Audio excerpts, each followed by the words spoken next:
and of course, Maz are about to take over on Woodward Sports. Every day, 2 to 4 p.m., it's the best Detroit sports talk on Detroit's best sports network, Woodward Sports. Hey, let's go! Monday show, November 11, 2024. Ermanni and Edwards with Maz, Woodward Sports Network, woodwardsports.com. If you're watching on YouTube, we say thank you to each and every one of you. And also on this Veterans Day, we honor the men and women who have served this country. We say thank you for your service. Braylon Edwards, good afternoon to you, my friend. Hey, hold on, Michigan fans. I promise that me wearing this green right now isn't a slight at how I feel about the University of Michigan. It just happens to be that I love the color green in fall. With that being said, glad to be here with you guys. The gang's all here, as Peace by Effect just said. So let's get this thing rocking and rolling. Tom Mazaway, how you doing, brother? The Lions. Oh, can I just say something? Did you lose any hair is the question. No. Okay. I'm just watching the game in the first half. You know, they're playing a bad half. But you saw Houston didn't get away from them. And my kid's calling me, Lily. I'm like, honey, it's a long game.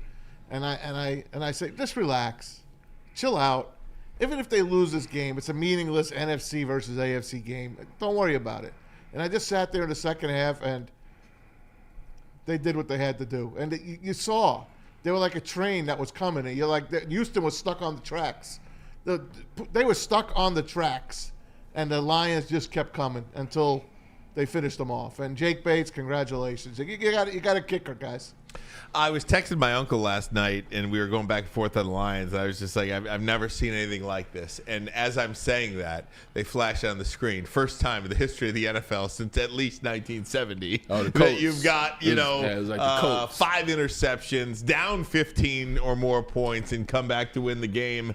And this football team, I think you learned a lot about this football team, as if you didn't already know who they were. They could beat you any which way, and they played to the buzzer. Braylon, this was as gritty a performance, and I hate to use these slogans. I do. I'm not one of those cheesy guys when it comes to pun on words or anything like this, but this is exactly who the Detroit Lions tell you who they are. They gritted that one out. Yeah, Ryan, it's not being cheesy when this is their motto. This is what they said they were 3 years ago, and this is who they remain to be. Like, just watching that game, I don't have to come up here and tell you stories about when I was in the league and there was this team this one time, and you just can see it.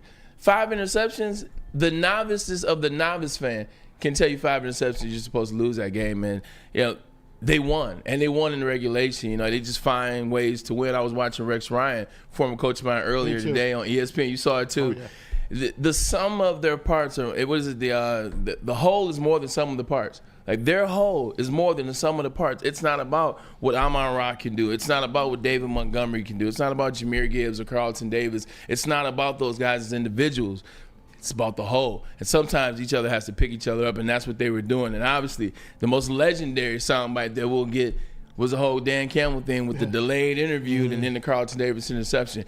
The whole is what makes these Lions a great team. They're able to pick each other up as brothers. Even on the same side of the ball, they can get each other going. You don't think Amon-Ra, Dave Montgomery, and the offensive line was talking to Jared Goff the whole game, saying, hey, look, we here with you, brother. Hey, look, let's go. Next play, and eventually they get the win. So it's just fun watching them as a team. We'll get into the individuals, but as a team, you don't see things like this too often. That's the other thing that Rex Ryan said. He said this is the best team, T-E-A-M, in the NFL. Listen, man, they had a lot of pressure on Goff early.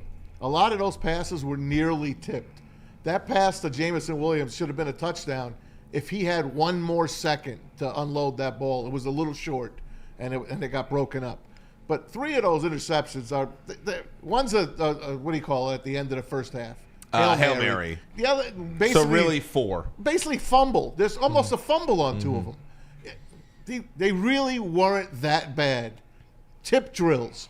2 of them were tipped by the Houston Texans, into another hand of a Houston Texan. They were weird interceptions. It wasn't his best game.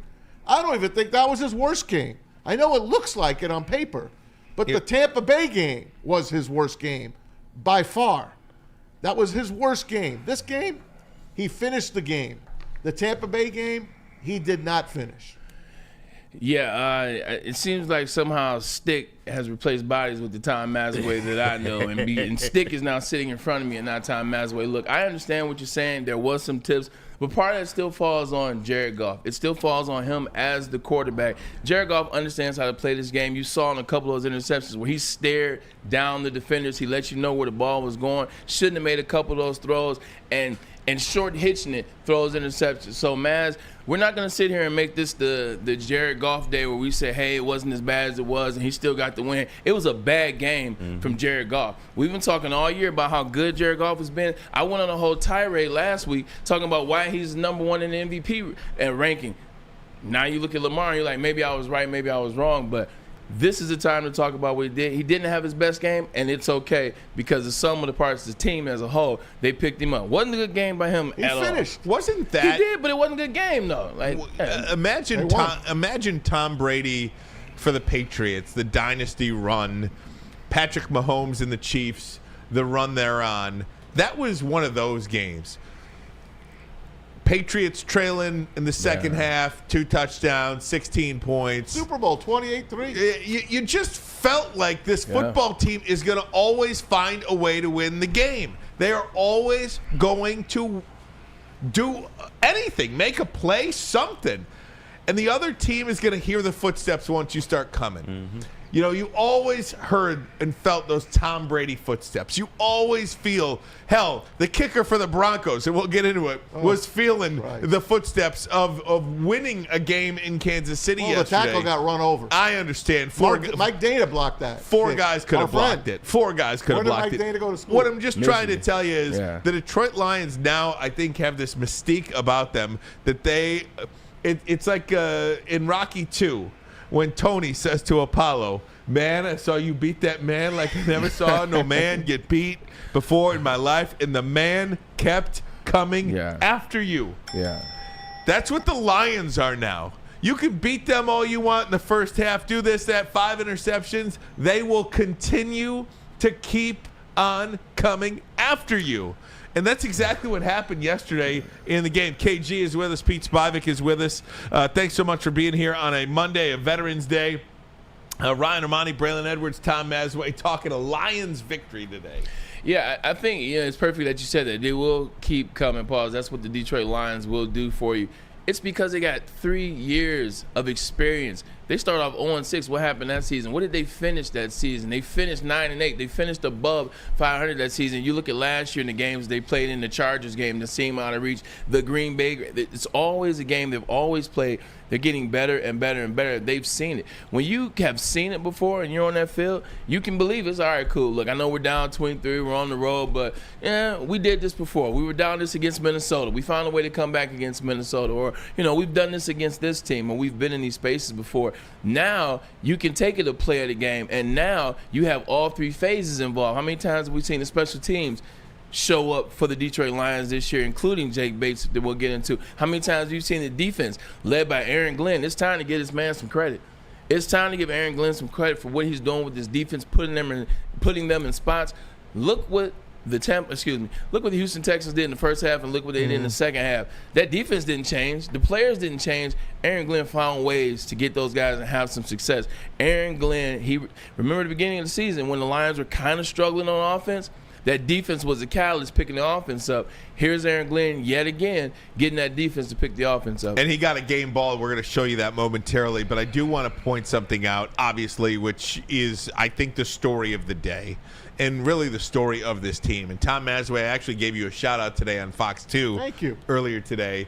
Because Wasn't this your dream scenario? You have been talking about the kicker for a number of years. And this is an element to the 2024 Lions that the 2023 Lions and the 2022 Lions did not have.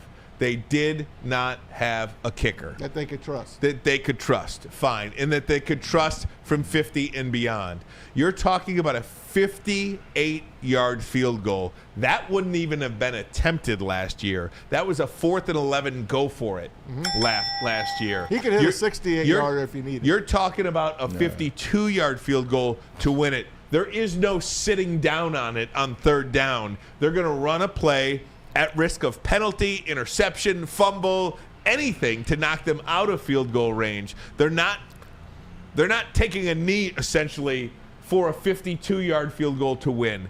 If the Lions had Jake Bates last year, you would have been talking about an NFC Championship game victory and not a loss. Because Dan Campbell did not trust his kicker. He had to coach it differently. Now that he has a kicker, you can see how he has evolved as a coach. Dan Campbell has evolved as a coach because of the kicking situation. Jake Bates is a godsend for this team. Where he came from, brick salesman in Houston. I don't know anything about it. He's a man of faith. God bless him. God love him. And God thank you that he's ours. Because, he was a Michigan Panther. My goodness. I told you about those men of faith. Like it. I told you about those young men of faith. Maz, I agree with Ryan Ermanni. Look, 3 years ago, they were playing against the New England Patriots, and Maz, you said it. They're only going for 2 or going for it because they have no kicker. They have no kicker. They don't trust the kicker. And you start looking at some of these losses that they're accumulating. It's funny because Dan Campbell actually developed his ability to go for it and his confidence because he didn't have a kicker. And now you're mixing that confidence with knowing you have Ben Johnson, knowing you have players you trust. Okay, let's sprinkle in Jay Bates from time to time. Like, that's dangerous. Maz, you always said it was dangerous. It's born out of necessity. Yes. That 2-point, that their conversion rate was born out of necessity. Now they have a kicker where they don't have to rely on that. That just makes the Lions even that more dangerous. They'll fake field goals now. Yeah. They'll fake extra points because everyone knows that Jake Bates is going to deliver now. I'm not trying to get Jay Bates hurt. Stay away from the face. Stay away from the face. Refresh my memory here on the UFL. Didn't he kick a 65-yarder? 64. The guy is from 60 a few times. Yeah, he's legit. So he can do it. There's no question about it. Just don't do it so tight to the post on each side. Just try to get it down the middle. Jake Bates, and I got this from OptaStats, Jake Bates is the first kicker in the history of the NFL. There's another first for Detroit. To kick a 55-plus yarder to tie it and a 50-plus yarder to win it in the fourth quarter of a game in the history of the NFL. Dan Campbell after the game on Jake Bates kicking, coming up huge, the game tying and the game winning. Thursday at the end of practice, we did an end-of-game situation live, offense versus defense, and we were at the minus 46 seconds left, one timeout for the win. And so Golf hit Saint, and got it to the plus 43. And, there we are, 1 second left after the timeout, and rolled him out there, and he nailed it. And this was outside, slight wind in his face. And so, man, you could just feel the team as well as all of us. There's just a confidence and, okay, man, that was big. So it was the first thing I thought of when we got there, and I'm looking at it. I'm thinking about, you go for this, and I just felt good about it. I just felt like he was going to make it. Ryan, this goes back to what I was talking to about being prepared and being able to do things once you've already seen them. They've seen this because they've done it in their practice. The difference between good teams that win, and coaches, it goes back to preparation. We said that after the Green Bay game when they were prepared to play in the rain. Proper preparation prevents poor performance. Same thing you see now of them. They practice this. I've been on teams in the NFL that didn't practice this situation, this last second where you're in a 2-minute drill, you're getting down there, you're trying to get the footage, and then you boom, get the field goal kicker in. I've been on teams that didn't practice that. And when that moment came in those games, those teams weren't ready for that. And I've also been on teams that have done that in practice and then executed in the playoffs. Nick Folk, most notably against the Indianapolis Colts in 2010. So you practice this. The team has seen this. Jake Bates was going into this game very relaxed. We were the nervous ones, not Jake Bates, because he's seen it before in practice. Listen, if you notice the Sunday night games, they're very rarely a blowout game. They're always going to come down to the end. And I don't know, I was just sitting there in the second half just chilling. I was on my phone just prepping for the show. I tweeted about it. I'm just chilling. And my kids calling me. I'm like, relax, it's 60 minutes. They just kept coming. And then to stop them at midfield and make them try to kick a field goal with and a bad snap and the guy yanked it left. And Kai Fairbairn. Yeah, he's good. He's solid. But I tweeted about it at halftime. I said, I've never seen a Dan Campbell-led team be so unready to play a football game, but I still believe they're going to come back and win the game. I didn't have a doubt. It looked very eerily similar to the Tennessee Titans game. It looked just like the Tennessee Titans game. Jared Goff couldn't get it going. There was breakdowns in the protections early on. It looked very similar. And even maybe the Minnesota Vikings game as well. Point I wanted to make about that. Gotcha. This isn't the Tennessee Titans. They went on the road to a division champion, to a place that a lot of people believe, at the start of the season anyway, and still now are going to contend for the Super Bowl. Yeah. And they came back from a 16-point deficit at halftime to win the football game. And shut them out in the second half. 0 points. I don't think you can underscore how big that part of it. This wasn't the Will Levis-led Tennessee Titans at home. This was the C.J. Stroud, D'Amico Ryans-led Houston Texans on the road at their place in prime time. That is a statement. Without Zadarius Smith, who they gave the week off. And that's what I was getting to. Without Zadarius Smith, who they gave the week off. Appreciate that time, as well. You look at it. Each time this has happened, you look at it against Minnesota, who wasn't there. Hutch wasn't there against that game. You look at it against Tennessee, and now you look at it against Houston. They didn't have that. But, Ryan, what you got to add is Houston hasn't played like this since Nico got hurt. This is the best the Houston Texans have played. Maybe even all year. That first half, that's the best that they've looked. They look flawless, to your point, and the Detroit Lions were still able to, with Aaron Glenn at the DC, come up with adjustments. Second half is when you find out how good teams are. You got to make adjustments in the second half, and that's what you're seeing from the Detroit Lions on defense. They're finding ways to make those adjustments because they are hampered, if you will, the defensive line spot. They could not run the ball against the Lions. Did you see Joe Mixon take that tablet and chuck it? When Joe Mixon can't run the ball, and he's having one of his best years, if not his best year, they just suffocate you. The middle of that line is Aleem McNeil is a monster. Yep. He is having a monster year. DJ Reader.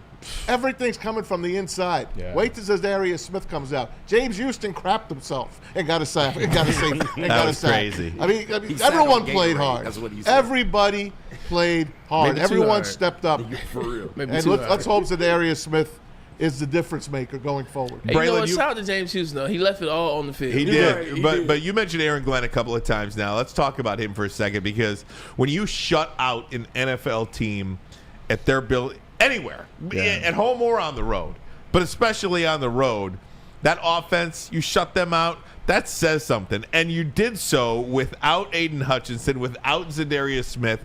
And I think you got to give Josh Paschal a lot of credit, Jack Campbell a lot of credit, Aleem McNeil a lot of credit. These guys played their tails off. You couldn't run on them, but you couldn't pass on them either. Brian Branch led the team in tackles. 10 tackles, 1 tackle for loss, 2 passes defensed, and a quarterback hit. Is it crazy to say he's the best safety in the game? He didn't even Pro get Football mentioned. Focus hasn't rated that way. He didn't even get mentioned in the postgame show. That was his stat line. We didn't even talk about Carlton Davis yet.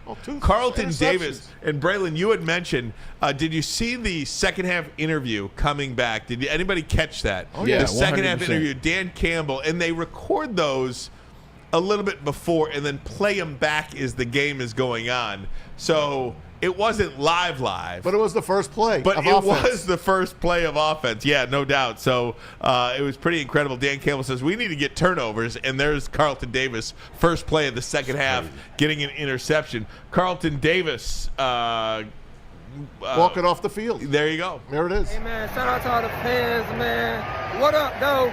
Nothing but grit. 8-1, baby. Hey, we back at it next week. Catch us, man. You think he's happy? He got a game ball. On with Detroit? Hell yeah. He did get a game ball. Did you see Zadarius Smith on the sideline coaching? Yeah. He's coaching. You think he was having a lot of fun? Right next to the D-line coach and right next to Aaron Glenn. Already, he's a Detroit Lion already. This guy went from hell like you did. Cleveland. He went from hell to heaven. That's the energy that I'm talking about, though. Like, when you leave a situation like that, when he leaves Cleveland, you know Cleveland's the dumpster fire, and you basically escape. You escaped and you get to a team that's playing at a level like this, that's in games like this, that listens like this, that wants to win and does win like this. It gets you excited, Maz. And even though he's not playing, I was fortunate enough to play my first game, but I felt the energy. He's coaching. He's out there like, man, I see this, I see that. But did you see how they were interacting with him? They were interacting with him. They weren't listening like, all right, man, look, we got it. They were listening like, okay, what do you see? He's already a leader. I'd appreciate your perspective as well, man. He looks like he's completely reborn.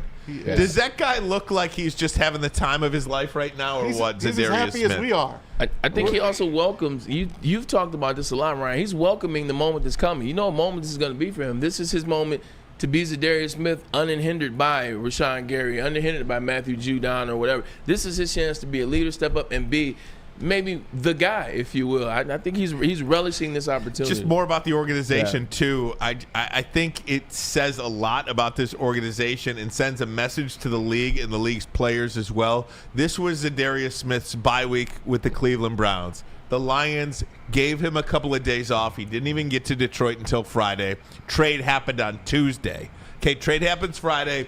Take a couple of days, Zadarius. It's your bye week. Come on Friday. They don't force him into the lineup on Sunday. He's all smiles.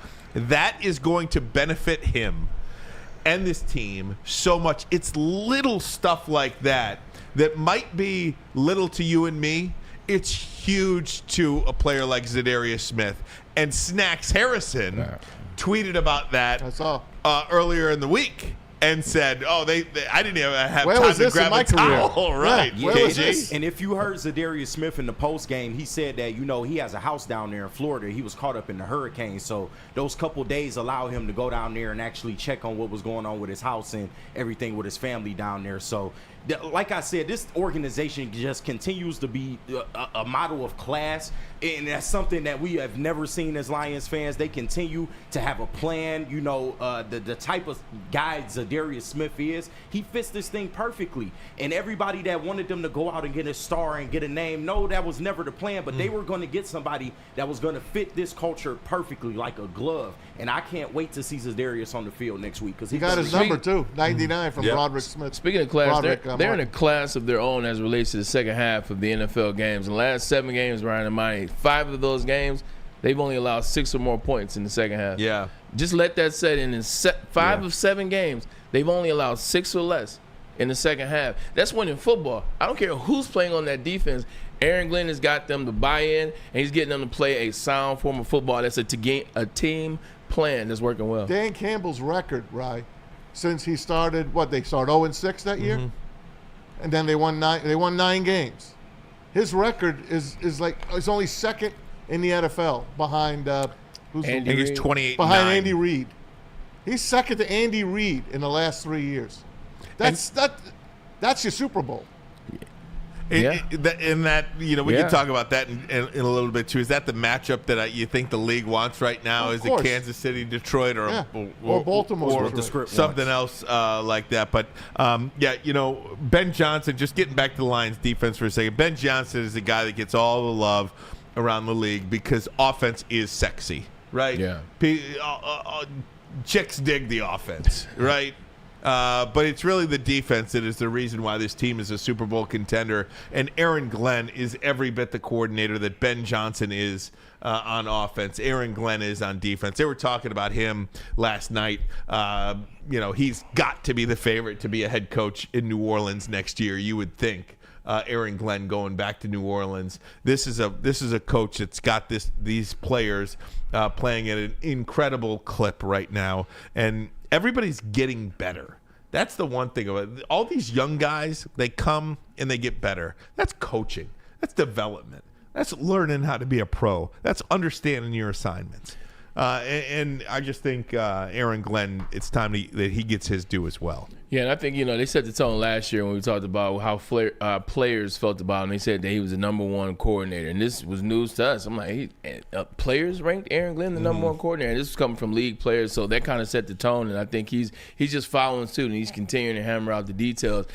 It's fun to watch his defenses in the second half, man. I can't tell you how good it is to watch a team. When you see how on fire the Houston Texans were in that first half, it seemed like C.J. Stroud could do no wrong. Tank Dell was getting into the spots. Joe Mixon, he wasn't having much success in the running game, but did have that touchdown. They found a way to get him involved. It just seemed like Bobby Slowick had Aaron Glenn's number. Like you said, Maz, it's a long game. It's a 60-minute game. When you go in that locker room, I remember the first time I started realizing about locker room adjustments was when I watched USC. USC with Norm Chow when I was in college, they would make adjustments at halftime, and they would come out and be a completely different team on offense. It was almost like cheating. That's how this Lions defense team, because once Ben Johnson, they get that thing rocking and rolling in the second half, makes it easy for the defense, man. They play great team, cohesive ball, man. It's fun to watch. Listen, man, we talk about this team. They're so together. They're the only team that has all their coordinators and coaches for the past 4 or 5 years together. And it's going to change. there's going to be some great jobs opening up next year. The Bears will open, the Cowboys, the Giants, the Jets. Can you imagine one of them taking interdivision rivalry? There's some historic franchises that are going to have openings next year, and we're going to lose Ben Johnson, and you're going to lose. I'm Aaron not so Glenn. sure of that, to be honest with you. I'm just going to say that right now. Just if you do lose him, Dan Campbell has gotten such positivity going that people are going to line up to come here and play. Robert Saleh could come here and take over if Aaron Glenn leaves. There's a million guys out there that could come here in a second. But it's amazing what they have done and what they show in this league. They are the number one team when you look at them. That's where I want to go. I want to go play for that team. Definitely destination is the word you're looking for. Ryan, let me ask you this question. Is this fandom and bias that you don't think Ben Johnson will leave? Or is this you just don't think there's an opportunity that he will want to pursue next season? Which one is it when you say Ben Johnson, you don't think he's going to leave? I just take him at his word. You know, I take him at his word. He's just not going to jump at any opportunity. And then you look at some of these miserable organizations. Who wants to go coach for the Jets? Who wants to go? You going to go coach Aaron Rodgers? He'll be done. I don't know. Maybe he won't be. He's done. You know, but do you want to go coach for a dumpster fire? In no offense to the New York Jets, it's all good. Do you want to go? Do you want? I mean, the Chicago Bears. Yes, he's an offensive mind. I understand, but I mean, I'm just saying the Chicago Bears have won nothing since 1985, and they are a miserable organization. They have miserable ownership. Right. They have miserable everything, and I'm just saying. Harris McCaskies are not bad owners. Well. I don't know. They're not. They Jets owners. Woody Johnson, that's pathetic. They remind me a little bit of the William Clay Ford ownership. Loyalty, nice, very nice people that just kind of, you put your arm around it. What do you mean I'm fired? You know what I mean? If you're an offensive coordinator and you hear these names, Rome Odunze, Keenan Allen, DJ Moore, Cole Kmet, Caleb Williams, what does that do for you as an offensive coordinator? I mean, you got to believe in the quarterback too. That's true. You got to believe in the quarterback. We'll talk about it. You're not going, and that ain't all his fault. I know, but you're not going anywhere unless you got a perfect quarterback. Fair enough. If there is such a thing. So I just don't know. Okay. All I'm saying is it's not a 100% slam dunk that he goes anywhere if he's not comfortable with the situation. Fair enough. Locker room after the game, another Dan Campbell. Man, get ready to run through a wall. Listen to this guy. Oh, my God, man. Man, that is the definition of resiliency. You guys just kept banging away, right? We did whatever we had to do, and we just bought our time. Defense, that was outstanding, man. That was outstanding. And we knew it was just a matter of time. Offense, we get our points, man. Bates, that was freaking ginormous. All right. Look, and I'll just say this again. This is what great teams do. This is what great teams do. Even when you're having an off day, you find a way, man. You freaking find a way and you will it to happen. That's what you did today. That's what you did. I got 3 game balls. All right? I'm going to start here. All right? This guy is from here. All right? This guy's from here. No points in the second half. 2 takeaways. He is the defensive coordinator.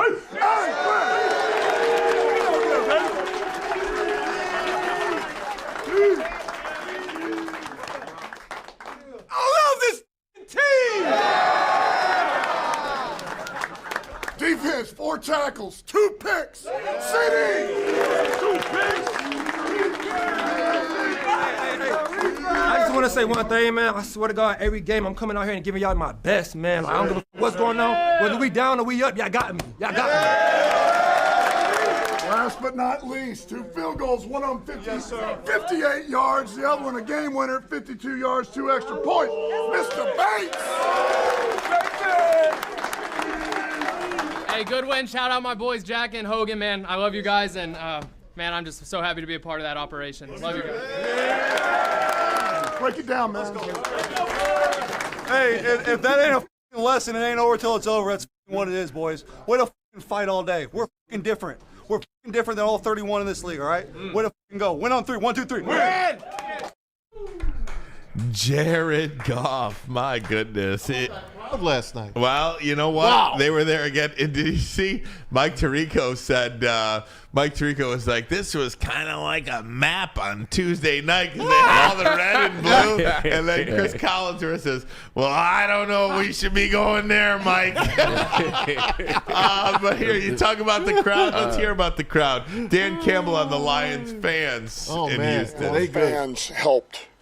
With about 8 minutes left in the fourth, they helped. They got a false start over there on them, caused one. So, listen, our fans are huge, traveling like they did.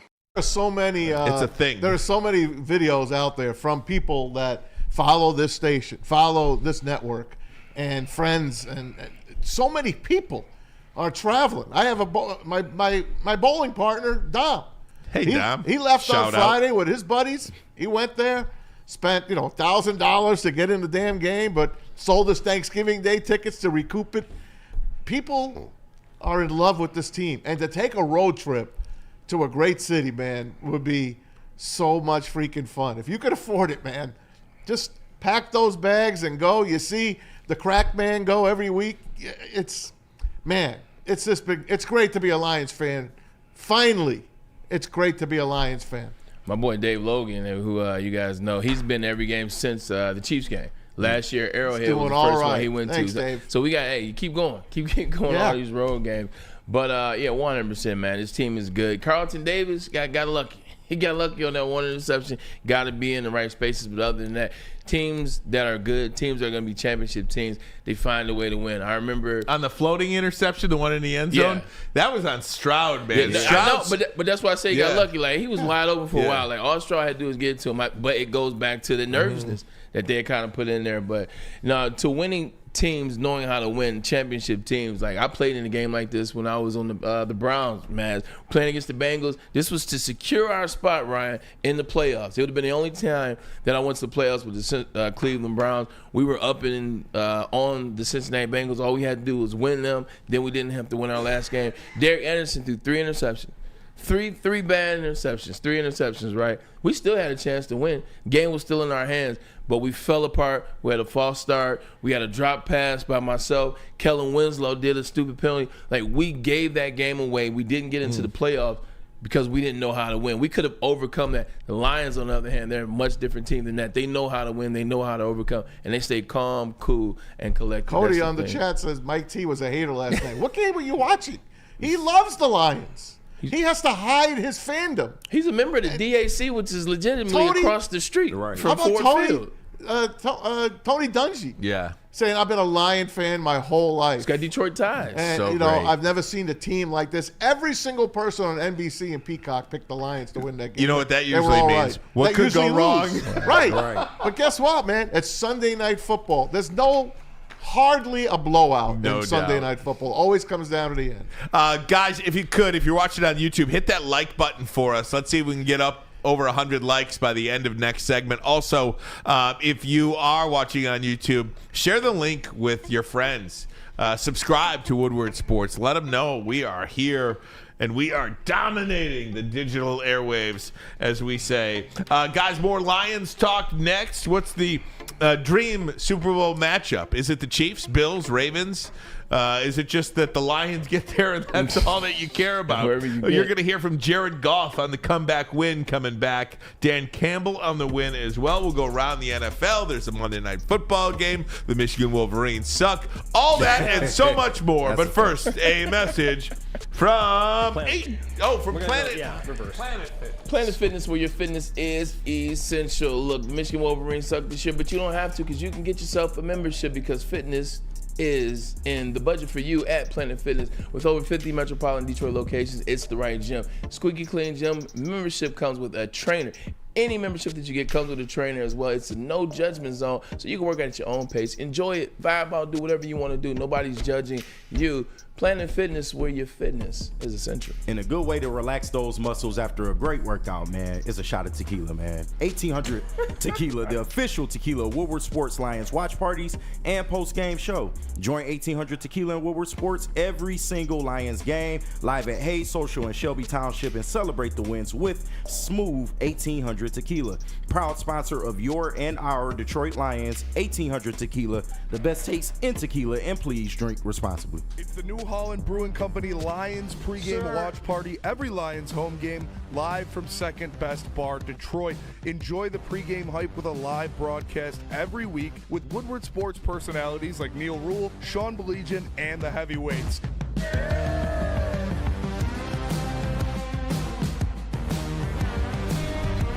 Brought to you in part by Sabbath Coffee and Les Stanford Automotive. Great drinks like Tullamore Dew Irish Whiskey, Tangerine Space Machine, Taller Long Drink, great environment, and even better food. It's the New Holland Brewing Company Lions pregame watch party live from Second Best Bar, Detroit. Brought to you in part by Sabbath Coffee Roasters and Les Stanford Automotive. Come get some. Stop searching for a vehicle and start finding one. Les Stanford Chevrolet Cadillac makes it easy. We harness the power of multiple dealerships and own the biggest selection of GM brands in the area to get you the car you need. With the Les Stanford Group, you'll have access to 4 different dealerships, providing you with more makes, more models, and more choices. We're connected to more than 1,000 vehicles, and with so many high-quality CPO vehicles available, you'll find new car quality at pre-owned prices. You can start and end your search at lesstanford.com today. A network for the city, by the city. Woodward Sports is Detroit Sports.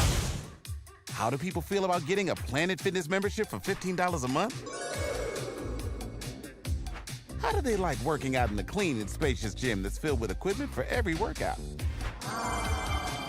And how about free fitness training in the judgment-free zone that leaves them feeling energized all day long? Join Planet Fitness today with the free PF app, online or in club, and start getting that big fitness energy for $15 a month. The most talked about Detroit media by other Detroit media, and we love it. It's the Woodward Sports Network. Walk into any Lady Jane's Haircuts for Men today. Open 7 days a week. Sit back, relax, and enjoy precision haircut, scalp massage, hot leather neck shave, and hot towel treatment from one of our talented stylists. Step up your game this season and take advantage of our $20 haircut special. Scan the QR code and get your coupon today. Lady Jane's Haircuts for Men, the ultimate haircut experience. Open 7 days a week. Walk-ins always welcome. Lady Jane's Haircuts for Men. It's wicked awesome. Love Woodward Sports? Love wearing clothes? Then you should be wearing Woodward Sports clothes. Check out our full line of merch at woodwardsports.com. Just click on Shop. We have all your favorite designs, like Dan Campbell kneecaps, Woodward Golf, and of course, our own logoed out merchandise. Men, women, infants, kids all love Woodward Sports. Impress your friends. Impress your boss. Impress your dog. Buy Woodward Sports merch today. Is that an octopus in your pants, or are you just happy to see me? See what I did there? Go Red Wings! From Octopi Experts, Woodward Sports. Hey guys, dreaming of a new home but feeling the financial pinch? Well, Mark White & Associates, your trusted real estate experts, are here to help. Mark White and his team will pay up to $5,000 of your closing costs. That's right, $5,000 right off the top. Call Mark White & Associates today, 248-290-8242, or you want to check them out online, markwhitesells.com. Again, that number, Mark White & Associates, 248-290-8242, to make your dreams come true. Hey guys, let me tell you about Lady Jane's Haircuts for Men. Awesome is when a guy can be a guy and get an amazing haircut. Lady Jane's open 7 days a week. Sit back, relax, enjoy a $20 haircut special, scalp massage, hot leather neck shave, and a hot towel treatment from one of our talented stylists. Take advantage of our $20 haircut special. Just scan the QR code and get your coupon today. Lady Jane's Haircuts for Men open 7 days a week. Walk-ins always welcome. Lady Jane's Haircuts for Men. It's wicked awesome. I didn't feel like I was playing all that bad, and I was seeing things well. I was throwing it well. Had some unfortunate things there early, but like I've been through a whole lot worse than that. I've been to the bottom, and mentally I've been to the bottom, and some unlucky plays isn't going to throw me off my game. Yeah. How do you wash those away? Dan said that a lot of them try to be explained. He wasn't really upset with, I guess, how any of the players turned out. How do you wash away those mentally? Yeah, it's a battle. It's hard. I mean, again, I just said it to Eric, but I didn't feel like I was playing all that bad. I was seeing things well. That tip ball, ultimately I got to take care of the ball, but they were making some good plays and some things that weren't going our way, and I think ultimately I never lost confidence because I felt like I was doing what I was supposed to do on most of those plays, and our defense really bailed us out. They really did all day, and the guys stuck with me on offense, and I was telling them, hey man, I'm good, just hang in there, and I'm good. I'm gonna have this thing figured out, and they stuck with me. A lot of every team gets punched in the mouth. At some point, every team does, and the good ones respond, and we're one of those teams, and we respond. Yeah, the good thing about Jared Goff, look, Maz, and two things can be true. He had a bad game yesterday, but he pulled it together when he needed to at the end. But one thing about him, he's a short memory type guy. Yep. Jared Goff doesn't let things bother him for longer. I mean, if you follow his career just with the Detroit Lions for these 4 years, he doesn't let one game affect him the following game. He doesn't let one quarter affect him the following quarter. So you got to give a guy some love when they're able to have that short memory and able to come out and make a play when you need him. He can't have games like this again, but to his credit, he hasn't played like this back-to-back, and he hasn't played like this even as a Detroit Lion. I don't think he's had a game like this since he was a Ram. So, you don't think you'll see it again. You think it's a one-off. And look, and at least it happened in a space where it was a team that was coming after them. Like Petrie, number 5, he was a player. He came out. He was back in Atlanta for the Texans. He played a good game. DeMeco Ryans, we know what he is, a defensive coordinator. So at least it was one of those games. It was against a defense and a guy in which you can see that happening. Can't happen again, though. And I think just the fact that he had a game like that, and take the interceptions out of it, okay?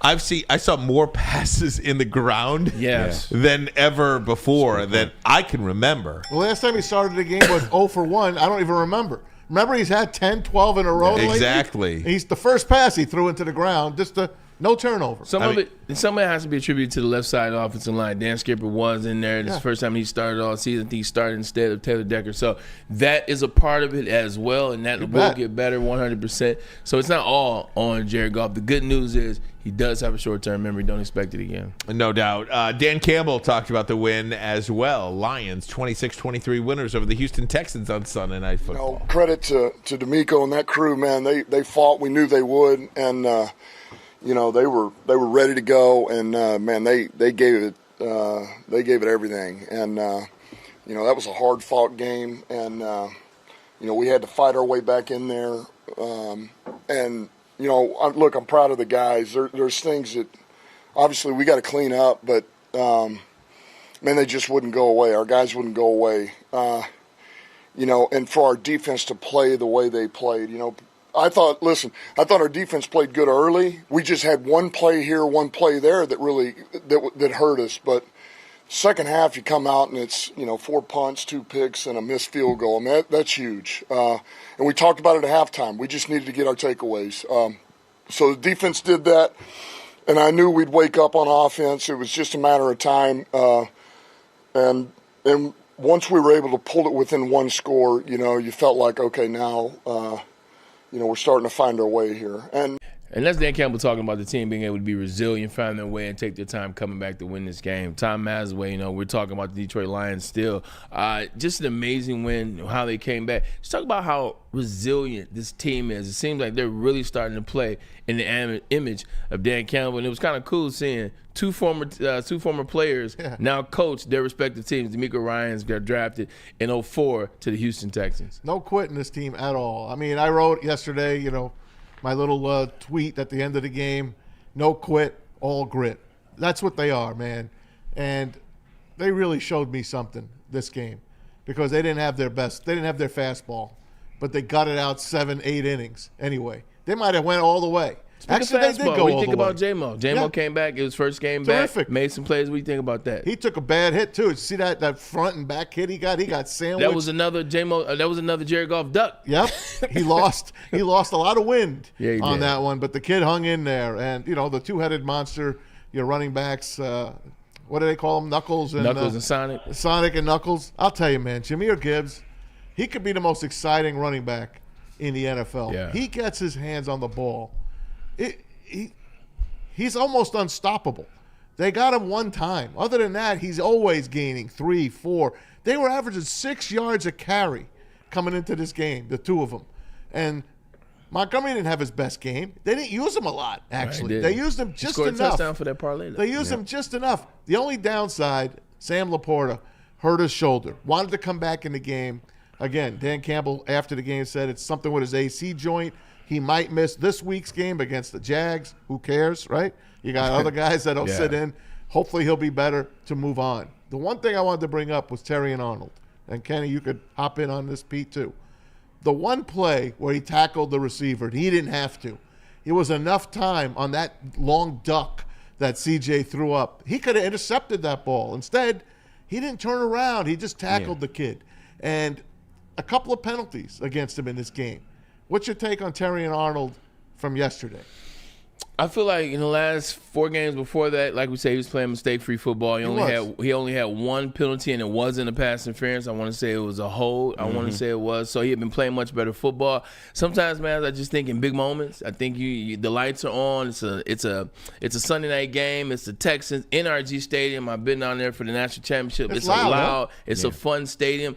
I think sometimes he's still a young player. You get caught up in your head trying to make plays. It comes with the territory. You don't want to see it, but KG, it comes with the territory. You have seen the improvement over the last 5 weeks. So hey, look, 1 game, 2 penalties. We'll see how he responds next week. And if you haven't, you're just not watching the games at this point. Like I talked about this morning. I went and looked up actually how many penalties he has on the year. He has 10 penalties, 7 of them being actual pass interference, 2 being like defensive holding, and 1 face mask. Yeah. So while it's not the lowest number of penalties, I understand, but for a young player, and how many happened in the first 5 weeks? Exactly. Most of them. If you take all of those penalties away, name me a bad Terry Arnold play except for the fact that he cheated down on that one play and the receiver went over the top. I think that was the Titans game. That was the Titans game, yeah. But yesterday was a bad play. He's played very good football. He fits this man coverage scheme system perfect. And when you got a player like that, you don't want to take away his best attribute, and it's being physical. So if you ask the Lions coaching staff if they care about the penalties, they don't, because it's not costing them games. It's not affecting them late in games. He's learning. It's just a process. Corner is one of the toughest turnarounds in the NFL, but you're seeing him, and compared to last year, it's night and day. I hope he learns from what he did yesterday on that one play. Yeah. That's all. I hope someone can take him on the side. He's going to watch the tape and see that he had plenty of time to turn around and not tackle that. You know who's going to watch that tape, and you know who's going to sit down and watch it with him. It's the same guy that we've given all that credit to. Pete, you're nodding your head because you know who I'm saying. It's going to be Aaron Glenn. Aaron Glenn, the former defensive back in this league, is going to take him aside and say, look, we can watch this together and get better. That's what great coordinators do, and I believe him to be a great one. Pete, you got something? Yeah, please go ahead. I just stole my thunder on that. Do you guys, Maz, aside from the play that you're talking about regarding Terry Arnold, Aaron Glenn's reaction, even though it most likely was a pass interference on that 3rd and 4 in the late in the fourth quarter, it was. The Lions. It was. Okay, it was a pass interference. He was on the back of the receiver, but the thing is, he didn't get called, obviously. But you see Aaron Glenn, he took his head and hugged him. I mean, Aaron Glenn has confidence in this guy because Terry and Arnold, whether he's committing the penalties, but he's playing his freaking tail off. He's trying as hard as he can. He's trying to learn as hard as he can. I think he's trying to maybe over-impress Aaron Glenn in a good way because he wants to keep the job and he wants to show Aaron Glenn, trust me, I got you. But he's and still Aaron Glenn plays. gave him the credit. I just say Aaron Glenn gave him the credit last night. That's where we saw that love. He said, keep playing, keep trying. That's what that hug was on his head, was keep playing, keep trying. You're doing good. Little adjustment, but you're doing good, Kenny G.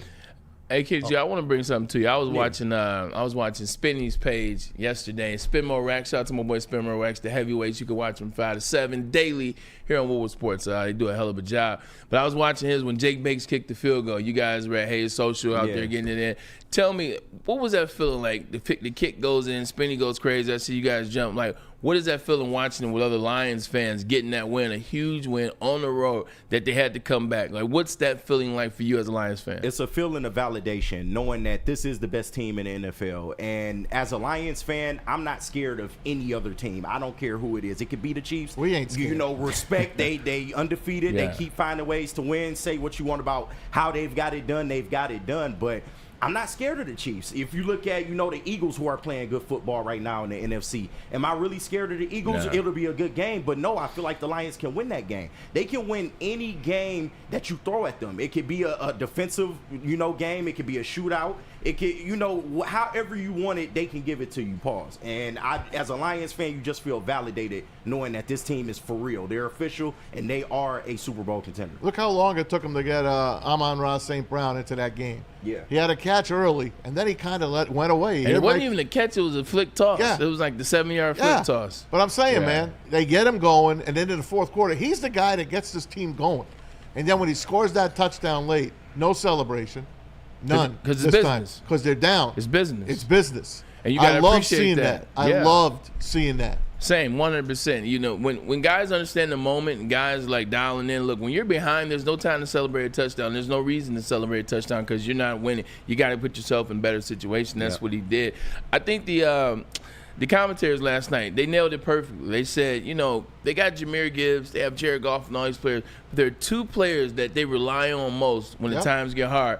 And right in that moment, I think Chris Collinsworth said it, they give the ball for Dave Montgomery, he gets a hard run, he gets a first down, and the very next play, who scores a touchdown? It's Amon-Ra St. Brown. Those are the two guys that they depend on. All these guys work well for the Lions, but I think those are two guys that they know when the going gets tough, these guys are going to get going. Just ride them, man. It's a fantastic team that they put together, man. And they can get better. They got guys that are injured, man.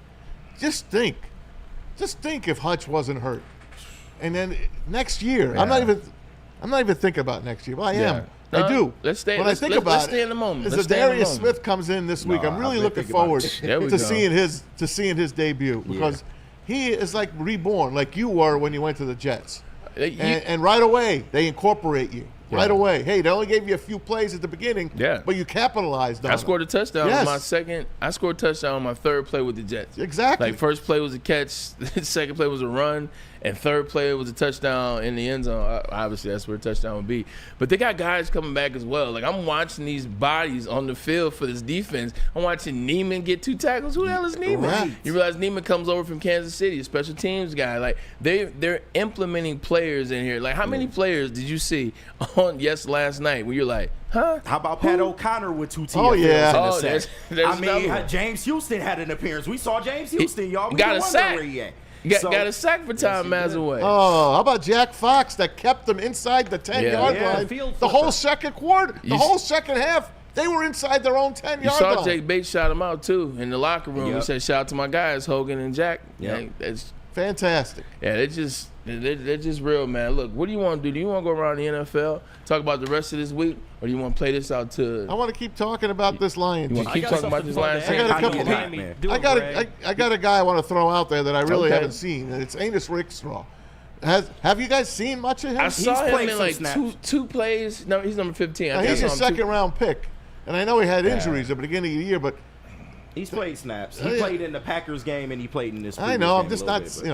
I'd like to see more of him. I think see what he's got. I wouldn't give up on him. I'm not giving up on him. Well, yeah, I just think they're trying to develop him right now. And right now, you got your safety room playing real good. Your corners are playing real good. Shout out to Amik Robertson. He's played good in the slot. So you don't really necessarily need him, except for like spot duty. But I think they're still working on some things in his game because overall, I do like his game. But there are little intricacies that he needs to learn playing in this man coverage game. How about Sione Vaki's tackle? Oh, man. Did you see that on special teams when he took two guys out at once? That's Anson's guy. I sent him that play right away. Then made the tackle with one hand. Yeah. Like, Sione Vaki is a monster, man. Slowly but surely, you'll see more and more and more. I can't wait to see what they have for it in store. I was telling you not to look toward next year. That's somebody I'm definitely want to see. What they may work him more towards the end of the season, getting ready for that playoff run, have players like that. Now, here's another game like Tennessee. You win a big game, now you got to play Tennessee. Now you win a big game, and you got to play Jacksonville. And Jacksonville is without Trevor Lawrence. Not that he's had a good year anyway. but they are a dumpster fire. Yeah. I mean, that's another job that's going to be open. I mean, it's over for those guys. So now you got to play them at Ford Field. Now you got to get up for that team, another AFC team. But I think they'll be able to get up for him. And shout out to Jaguars. It's going to be good to see him because, who plays? Brother-in-law. His player development is Marcus. So I get a chance to see him this weekend. They will have him on the air. But, yeah, true. We definitely maybe have him in studio, depending on what time they get here on Friday. But they won't have a problem getting up, Mass, because if you look at the offense didn't play well. The offense didn't play well, and especially number 16. 16 is going to want to make sure he doesn't have another game like he did against the Texans. Right. Feel like he started slow, and it took him a while to get going. That's going to be on his mind, as well as guess who plays next week? It's Darius Smith. So now on the defensive side of the ball, he's going to get excited. He's going to get going. So I don't think we have to worry about the Jags being so much of a trap game, if you will, because I think you got one guy in Jared Goff. He's got to show proof from this week, and you got another guy in Darius Smith. You have to show proof why we brought you here and why we're so excited to see you as a number 99 Detroit Lion. Again, so you're not worried about Mac Jones. No, not at all. I wasn't worried about him in college.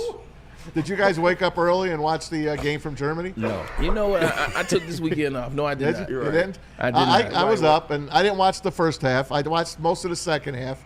Giants and Carolina, not too exciting, but a very competitive game, decent, fun game. Giants lose a heartbreaker. Poor Tyrone Tracy played his heart out, the new rookie running back for the G-Men. He fumbles. Carolina kicks the field goal, and they win 20-17. Bryce Young has won back-to-back games for the first time since he was with Alabama. Yeah, it's tough to watch. I saw some of those highlights of that game. I was surprised, but the Giants, man, here they are yet again in another situation where you're just – what did the Giants do? Right now, they have the number 1 draft pick if the season ended today. But the problem is, who do they draft? What quarterback? Shedeur Sanders, and I guess bring Dion in. I don't know. That's what they say the Cowboys want to go after. Did you hear about that? I've been hearing Cowboys about the dump. They get the number 1 pick, and they bring Dion in as coach and Shedeur in as their quarterback. God. Can something like that work? That's a mess. I think the problem is we've never seen it before. So the immediate answer is yes. The immediate answer is no. Yeah, it can't work. Say, what? But I'm like, I don't know about that one.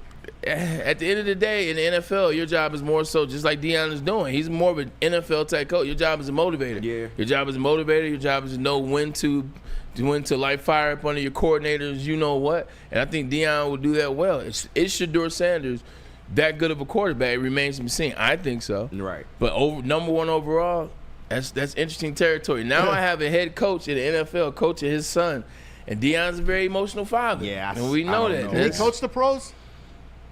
Does he want to coach I think so. Like, can he? Yeah. I've seen what? Brandon Staley was an NFL coach. Yeah. You think he wants to, though? I that's think he wants to be at a college level. Like, I think he wanted to get his son this far.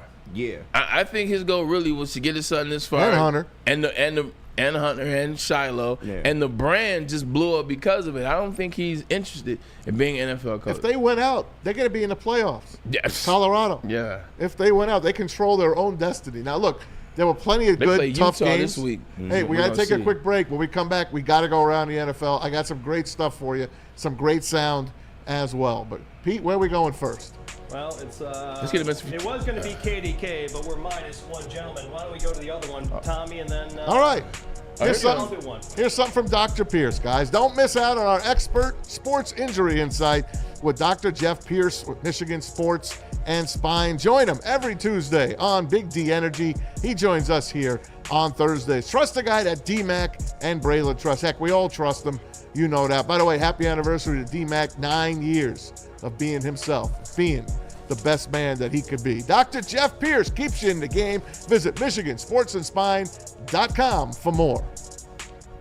Oh, you can fuel your Lions fandom with the perfect cup and become a subscriber of Sabbath Coffee Roasters. Whether you're gearing up for a big game or savoring a quiet morning, Sabbath Coffee Roasters has you covered with fresh, locally roasted specialty coffee delivered right to your door. Head to www.sabbathcoffeeroasters.com, choose your favorite roast, use the code word Woodward, and you'll get 25% off your first subscription order. Awake and unwind, support local, and enjoy game day right with Sabbath Coffee Roasters. We're coming right back. New Holland Brewing Company Lions pregame watch party. Every Lions home game live from Second Best Bar, Detroit.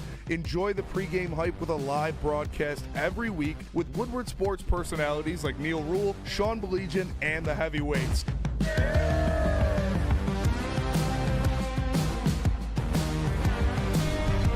Brought to you in part by Sabbath Coffee and Les Stanford Automotive. Great drinks like Tullamore Dew Irish Whiskey, Tangerine Space Machine, Taller Long Drink, great environment, and even better food. It's the New Holland Brewing Company Lions pregame watch party live from Second Best Bar, Detroit. Brought to you in part by Sabbath Coffee Roasters and Les Stanford Automotive. Come get some. Stop searching for a vehicle and start finding one. Les Stanford Chevrolet Cadillac makes it easy. We harness the power of multiple dealerships and own the biggest selection of GM brands in the area to get you the car you need. With the Les Stanford Group, you'll have access to 4 different dealerships, providing you with more makes, more models, and more choices. We're connected to more than 1,000 vehicles, and with so many high-quality CPO vehicles available, you'll find new car quality at pre-owned prices. You can start and end your search at lesstanford.com today. A network for the city, by the city. Woodward Sports is Detroit sports. How do people feel about getting a Planet Fitness membership for $15 a month? How do they like working out in a clean and spacious gym that's filled with equipment for every workout? And how about free fitness training in the judgment-free zone that leaves them feeling energized all day long? Join Planet Fitness today with the free PF app, online or in club, and start getting that big fitness energy for $15 a month. The most talked about Detroit media by other Detroit media, and we love it. It's the Woodward Sports Network. Walk into any Lady Jane's Haircuts for Men today. Open 7 days a week. Sit back, relax, and enjoy precision haircut, scalp massage, hot leather neck shave, and hot towel treatment from one of our talented stylists. Step up your game this season and take advantage of our $20 haircut special. Scan the QR code and get your coupon today. Lady Jane's Haircuts for Men, the ultimate haircut experience. Open 7 days a week. Walk-ins always welcome. Lady Jane's Haircuts for Men. It's wicked awesome. Love Woodward Sports? Love wearing clothes? Then you should be wearing Woodward Sports clothes. Check out our full line of merch at woodwardsports.com. Just click on Shop. We have all your favorite designs, like Dan Campbell kneecaps, Woodward Golf, and of course, our own logoed out merchandise. Men, women, infants, kids all love Woodward Sports. Impress your friends. Impress your boss. Impress your dog. Buy Woodward Sports merch today. Is that an octopus in your pants, or are you just happy to see me? See what I did there? Go Red Wings! From Octopi Experts, Woodward Sports. Soroki's Crispy Chicken and Pizza is now... Oh, you don't want to hear about that. You want to hear about the signature wings. That's right. 7 new flavors for a limited time. The signature wings are here for football season for you from Soroki's, where the real fans' favorite. These wings are popping. Lemon pepper is the best. The Parmesan garlic, the buffalo. Don't sleep on the buffalo. But if that's not your speed, they still have the crispy chicken and the pizza with the biscuits. Oh, the honey biscuits. That's right. Get those honey biscuits at Soroki's and the fresh salads and sides.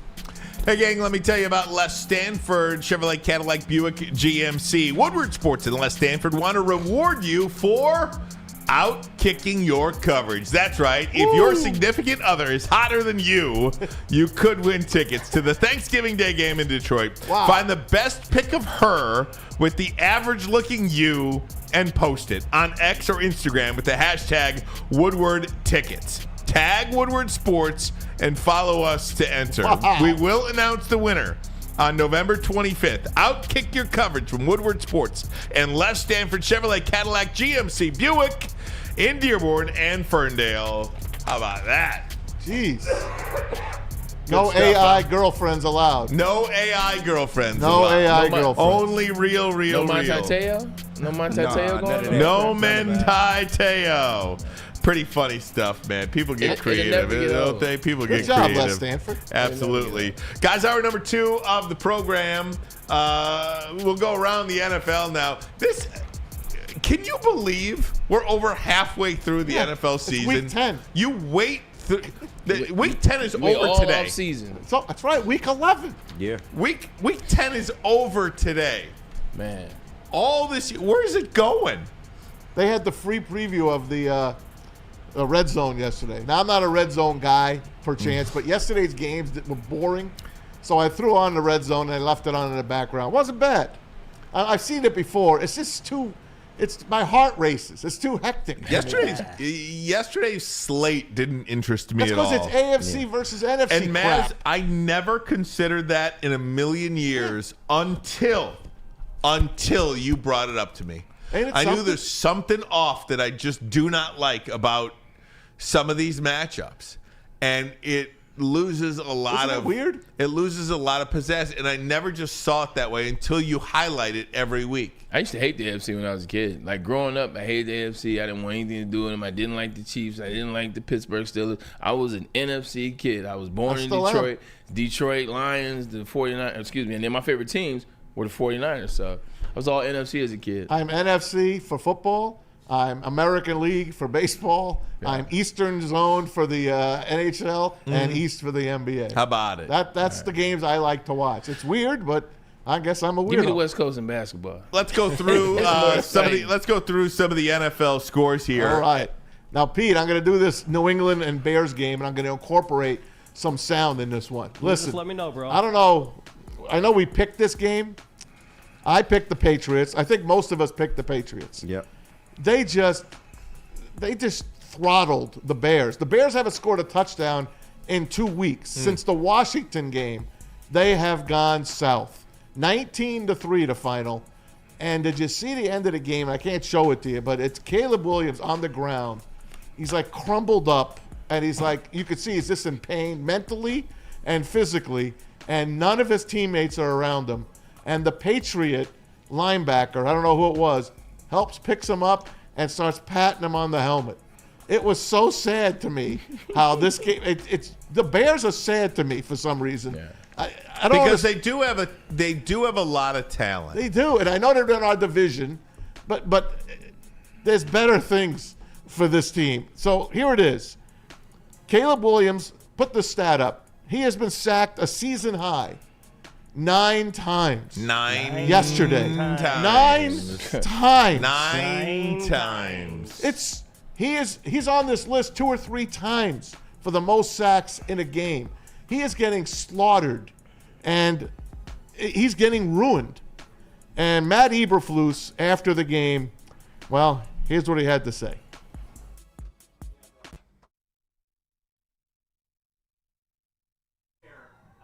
Well, Matt Eberflus won't be there that much longer, so No. this might be one of the last times that we hear from him at anybody's I listened to podium. some Chicago sports radio today, and they are absolutely killing him. But here's Matt Eberflus yesterday after the loss. Yeah, just get back to work. You know, I know it's part of the job. It's part of it, but you got to stand strong. You got to be the same leader that you've always been, and make the necessary adjustments that you need to make.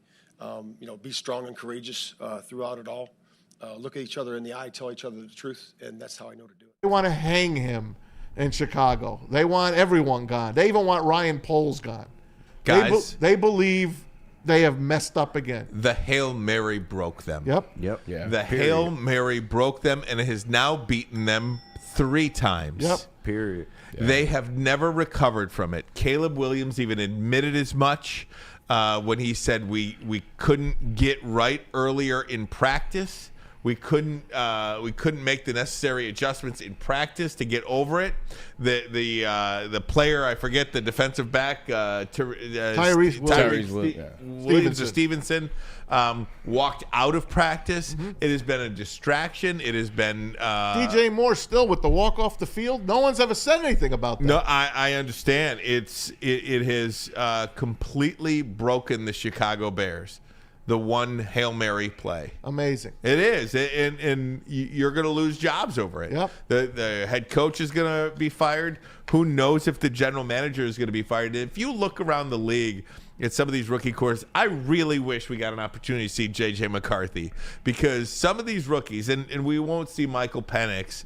He's the one quarterback that actually has the benefit, I think, and I do think it's a benefit of sitting and learning. But Bo Nix is getting better. Yeah. Should have won a game at Kansas City.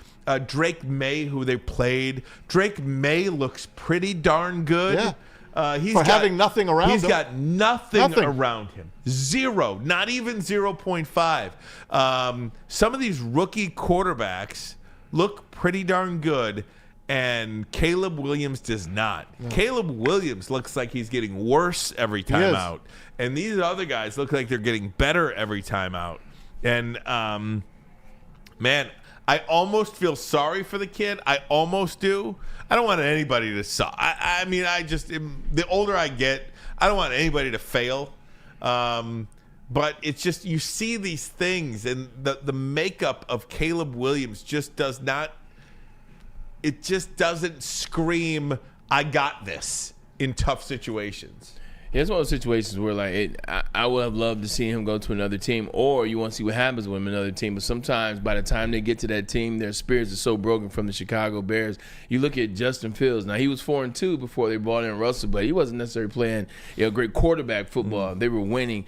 The Chicago Bears, their head coach choices, their offensive coordinator choices, defensive coordinator choices, the way in which they draft outside of this year, they just continue to be a horrible organization, man. And they did not get it right with with this defensive coordinator, the turn head coach, and Eberflus. It's another blunder for the Bears. Now here you go. Like, this is what you talked about, picking this year. You pick Caleb Williams because, all right, we want to get it right.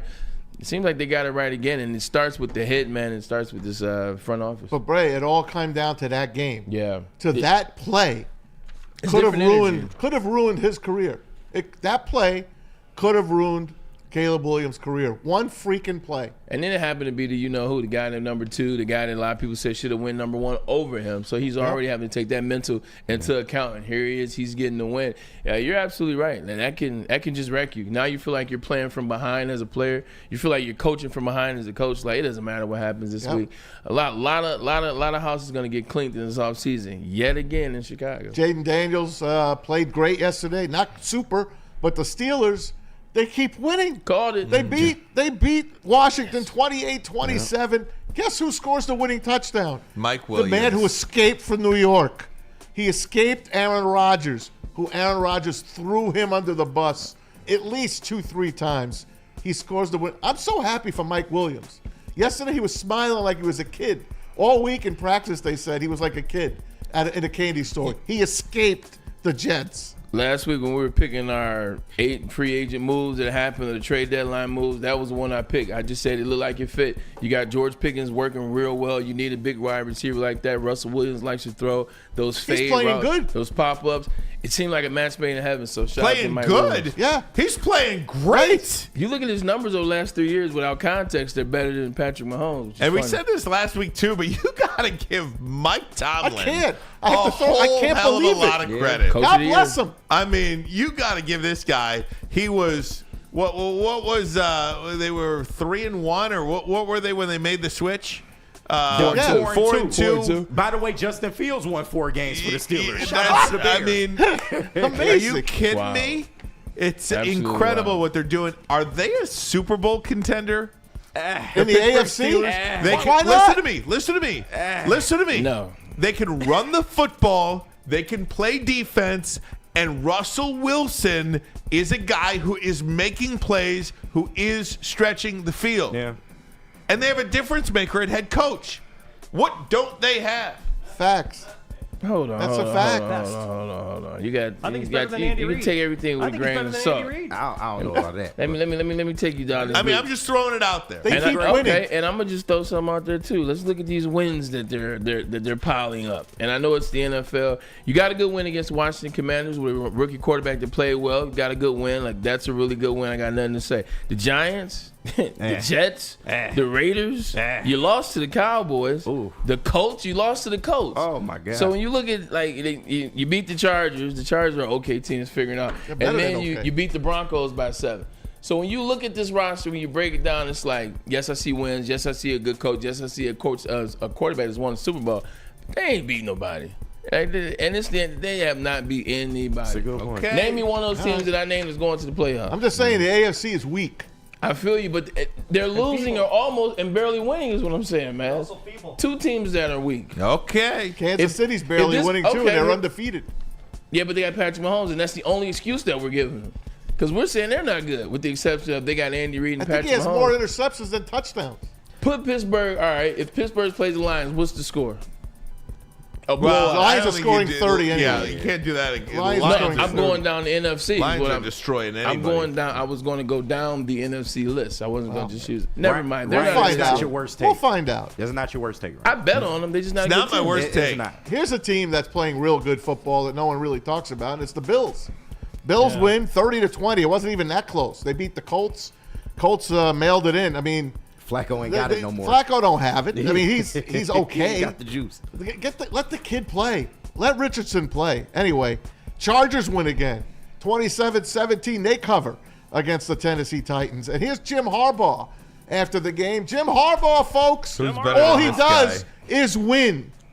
Just incredible day. You know, just being around like-minded savages, and such a good feeling. I mean, the way you done. I mean, offensive line. Offensive line.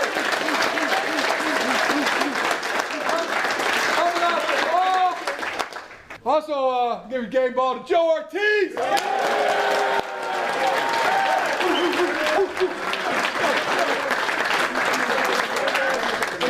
Josh Meadows.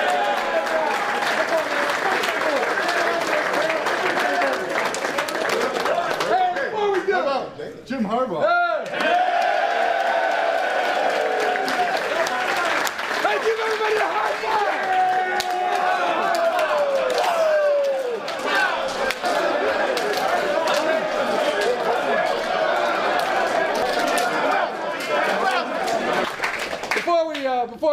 Before we break this down with a familiar question of who's got it better than us, so just talk to us, man. Just say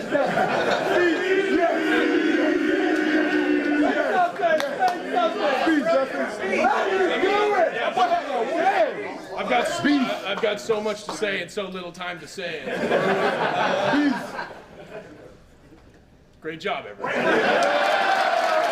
Who's got it better than us? Body. They have now won more games this year than they last did year. all of last year. Yep. Half a season to They're go. making the playoffs. They just win. He just wins. That's all he does. They're going to make the playoffs. The Vikings. I thought we were going to get a game on them. They kicked 4 field goals and beat the Jags, who beat themselves 12-7. Guess who made the bonehead play of the game? None other than Trayvon Williams, is it? Walker. Trayvon Walker. Trayvon Walker. End of the game. First round pick. End of the game. Gets a First overall. Right. gets a personal foul when they were going to get the ball back, and the Vikings got to kick the field goal and keep that game. So the Vikings are still a game and a half back of the Lions. Chiefs, they block a field goal. Broncos had them the whole game. 16-14. Kansas City gets the win. This is one of the Mike worst. Dana blocked the field goal. This is one of the worst losses of the season in the NFL. That is a win. The Denver Broncos, that's a win. What happened on that coverage, it almost looked like it was fixed. The game had been fixed because you can't not block a field goal attempt like that. Right. It was almost like the Red Sea parted. Yeah. And Moses was walking through. Made no sense. I don't know what they were doing. I don't either. That special teams coach has got a lot to answer for. I never saw on anything that like one. it. No. Because even though Dana blocked it, it could have been one of 4 guys that blocked it. Tough loss there. Stunning loss. How did the New Chiefs keep Orleans doing wins their first game with their new coach, 20-17. Falcons, Young Ho Koo, one of the best kickers in the game, missed 3 field goals. Here's him walking off the field. Look at Arthur Koo. Blank, the owner, walking off the field with his kicker. Look at him. If you're not watching it live, you're seeing Arthur Blank putting his arm around the kid, walking him out, because he's been winning so many games for the Falcons. Yeah. He had his worst day as a kicker yesterday. That's great to see. Yeah, Isn't That's that cool? great to see. I mean, it just is. That's a good owner. Yeah, it is. That's a good owner. And he takes care of his people, takes care of the fans, because they have the cheapest food, the cheapest concession in all of sports. You could go there for $5 and fill your belly Just as a at player, Atlanta. As a player, man, it's good to see because when you're as an owner, when you as a franchise, when you draft a player, look, it's up to you guys to take care of that player. It's up to you to take care of that player. If you don't want to take care of that player, then don't draft him. Let somebody else draft him. So when you see his story, you see guy miss a field goal. His job is to make kicks. His job is to make kicks. But the owner says at the end of the day, he's human. He had a bad day. Let me put my arm around him. Let me walk with you. Look, we'll get through this. It's just a game. That is what happens. That's the promise when people draft players. That's what we think is going to happen. Like, that's what parents think. That's what the player thinks is going to happen. So it's just good to see. Listen, man, the Cowboys are a dumpster fire. I'm going to start with the game. Listen, I was surprised by this yesterday. Listen, Philadelphia 34-6 over the Cowboys. CeeDee Lamb. Let's put the video of CeeDee Lamb that should have been a touchdown. Let's watch it as we're talking. Yeah, you can watch. You can see the sun coming in. No one sees the ball. You can't see the ball because there's a window. In Detroit too. It's happening. Yeah. It's happened. But the reason people want curtains up there now, and Jerry Jones is like, I'm not putting a curtain up there. We should win the toss and know which side of the field we want. Even Jerry Jones is saying bad things. So anyway, He's always saying bad things. I know. But Mike McCarthy, he's dead man walking. We know that. Micah Parsons. I'm very disappointed in how Micah Parsons has responded this year. Injured most of the year, but talking stuff. Once he got in that podcast, he's changed. Listen to Micah Parsons talking about Mike McCarthy. Mike's on the final year of his contract, so outside there's, of course, going to be questions. What's the sentiment inside the locker room, and what do you tell people who are wondering about whether McCarthy will be your coach next year? You know, that's above my pay grade about if Mike is coaching again next year. But, you know, all coaching aside, Mike can leave and go wherever he wants. But the guys I kind of feel bad for is guys like Zach Martin and guys who might be on their last year or on their way out, because that's who I wanted to hold the trophy for. You want to win games and do great things with those type of legends who put in more time and work than Mike McCarthy ever did. So those are the kind of guys that I have so much sympathy and hurt for. Didn't sound good, but I get it. They killed him today. Rex Ryan, Damian Woody was fantastic today on Get Up on ESPN. Damian Woody followed by Rex Ryan. They crushed this guy. Yeah, it's dead man walking, but he didn't have to open his mouth and say that. I understand it. I see. Maybe it's the coaches and the players. Sorry, Brett. No, I think he's trying to stick up for a teammate. Yeah, that's how I take it. You know what I mean? I thought he was more sticking up for a teammate than he was. You got to listen to it again then. I heard it twice. Because first I thought that, and then I listened to it two more times. Mike McCarthy every day. And you know what? Maybe he's pissed at his coach. Maybe he's pissed at his coach for a lot of things that we don't know. And one of the things about the new athlete is that the new athlete has a voice more now than ever before. And Mike McCarthy's not a good coach. Mike McCarthy sucks. But, I don't know. I really don't have a problem with it. I really don't. Yeah, I feel the same way. Look, you allowed them to do podcasts. Yep. You allowed them to do this space. Podcasts, and not even just podcasts, podcasting during the season. Mm-hmm. Reporting live as things are going on when you're fresh in the moment.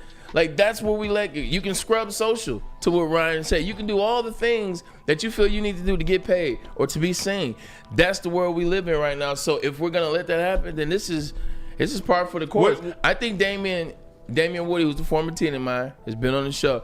He's got to watch it. He comes from the old school place a lot on this show, and I think he's very understanding of where the players are now and what they're privy to versus when he played. Because there's a little bit in that. It's easy to judge from a desk and say, hey, and relax and watch sometime. I do feel like I'm adapting a little bit to siding with the players more and siding with the younger players more, guys that do want it. Because you look at a guy, what did he say? He said Mike McCarthy is going to get paid and he's going to go sit on a beach somewhere. He can go wherever he wants. Which is true. But Zach Martin, blood, sweat, and tears, this guy's done. He can go sit on a beach too. I understand. But he can't get paid. He's made more money than McCarthy. Well, yeah, but he can't do it forever. Right. He can't do it. Mike McCarthy's going to get another job next year, and the year after that, and the year after that. Cliff Kingsbury made how much and got fired the next year and then came back and got a job again. At the end of the day, this is how I look at it. blame, it starts at the top. Blame Jerry Jones. Because Jerry Jones does this every week. He's throwing somebody else under the bus, whether it's Mike McCarthy, whether it's a player, whether it's somebody in the front office, whoever. He's throwing somebody on the bus on his podcast, his radio show. Who do you think Micah sees it from?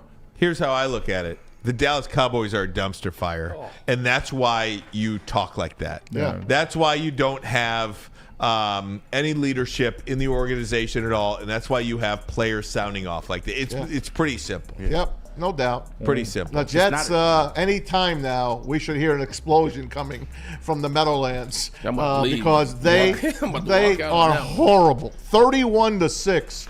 The Arizona Cardinals have won 4 in a row, and they're winning it in style. The Jets had nothing yesterday. They were an absolute embarrassment. Aaron Rodgers should be ashamed of himself.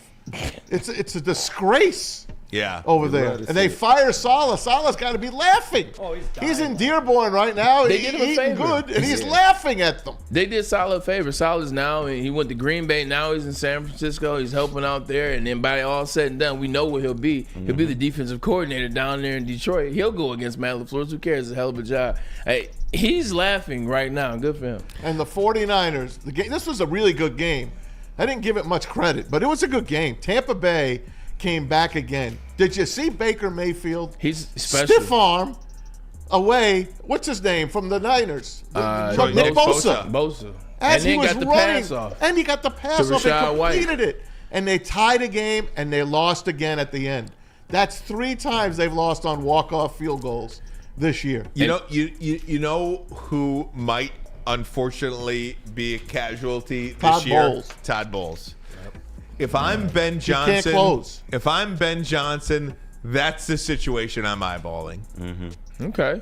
That's the situation I'm eyeballing. If not a bad idea. You a pretty good organization, pretty good ownership, pretty good team, pretty good quarterback, kind of Jared Goff-like. Yeah. That's the team, if I'm Ben Johnson, I've got my eye on. In the span that he's done. In a division that is winnable year in and year out. Amen. That's what I got my eye on. You know what you should pay attention to? Each game, look at all the guys that have gone down for Baker Mayfield, but yet again, he's still getting you to the promised land. He's still getting you to the end. Tristan Wirfs is one of the best tackles in the game. He gets hurt yesterday. Yep. Mike Godwin got hurt as an All-Pro. Mike Evans got hurt as an All-Pro. Antoine Winfield, Vita Vea got hurt against us as an All-Pro. Yep. Baker Mayfield, regardless of injury, still finds ways to get it done or almost get it done. God bless him, man. That's your guy, man. I love him. I absolutely love him. First time I went from liking a player to hating a player to liking him again. It's the first time ever. That's cool. I like Baker in Oklahoma. I did like him in Cleveland, and I'm a fan again. Just one more before the break, real quick, if I could. You know who's also getting a little bit better? Young quarterback? Bryce Young. You think? I hope so. Bryce Young played a pretty decent game yesterday. Not great. Trust me, not great. But this time around, ever since the benching and the new coach, a little bit better. You just want to see progress. The Giants, on the other hand, go to the break. I don't even know how does Dabo still have a job? Danny Dimes is he's not it. It sucks as you're a Giant fan. I think watching the NFL now, especially this past week, it opens up the conversation what Tom Brady was talking about before the season, talking about how coaches or quarterbacks aren't getting coaching in college. They're not getting coaching necessarily in the NFL. Mm-hmm. You got the haves and the have-nots, and he was talking about the Trey Lance situation. Yep. You're looking at the Bryce Young situation. Tom said that back in August or June. He had the conversation about they're not coaching, they're not telling them how to read and things of that nature. It's just it's hard to explain. We got to take a break. I got a couple of questions for you when we come back, and we got to go over our pick'em. Yeah, too. We got our pick'ems, and we got the Monday Night Football game tonight as well. So much to get to. But first, a message from KDK Law, dealing with divorce, child custody, any family law issues. Kevin and Catherine at KDK Law in Birmingham will have your back. 10-plus years of experience, 24/7 availability. Scan the QR code on the screen or call 248-971-0476. 248-971-0476. Say Woodward Sports sent you, and KDK will pay your filing fee. KDK Law, they've got your back. And let me tell you about the Woodward Sports pregame show here. Woodward in Maine. It is Sunday mornings from 8 a.m. to 9. Woodward, Maine. Wake up with Terry Foster and Matt Broder, 8 a.m. to 9. Brought to you by Tangerine Space Machine, Taller, your local long drink, Sabbath Coffee, and Tullamore Dew Irish Whiskey. Then stick around for the New Holland Brewing Company pregame show every game day. Neil Rule, Sean Belegian, 10 a.m. to noon. It's going to be live at Second Best Bar in Detroit. That's this Sunday, 10 a.m. to noon, live at Second Best Bar in Detroit. That again brought to you by Tangerine Space Machine, Taller, your local long drink, Sabbath Coffee, Tullamore Dew Irish Whiskey, and Les Stanford Chevrolet Cadillac Buick GMC. Can't get enough Lions coverage? Make sure you catch all Woodward sports shows every game day. Wake up with Woodward in Maine, giving you the latest insight into the Lions locker room and press conferences. Then join the Lions pregame show, highlighting key matchups, injuries, and what to watch for during the game. Follow all the ups and downs of the live game action with our Woodward Watch Party live on YouTube and woodwardsports.com. After the game, check out the instant fan and host reactions with the Lions postgame show. Every game, it's wall-to-wall, kneecap-biting, high-fiving, chest-pumping Lions coverage. Hell yeah! Only at Detroit's #1 sports network, Woodward Sports. Woodward Sports, let's go. How do people feel about getting a Planet Fitness membership for $15 a month? How do they like working out in a clean and spacious gym that's filled with equipment for every workout? And how about free fitness training in the judgment-free zone that leaves them feeling energized all day long? Join Planet Fitness today with the free PF app, online or in club, and start getting that big fitness energy for $15 a month. A network for the city, by the city. Woodward Sports is Detroit Sports. Stop searching for a vehicle and start finding one. Les Stanford Chevrolet Cadillac makes it easy. We harness the power of multiple dealerships and own the biggest selection of GM brands in the area to get you the car you need. With the Les Stanford Group, you'll have access to 4 different dealerships, providing you with more makes, more models, and more choices. We're connected to more than 1,000 vehicles, and with so many high-quality CPO vehicles available, you'll find new car quality at pre-owned prices. You can start and end your search at lesstanford.com today.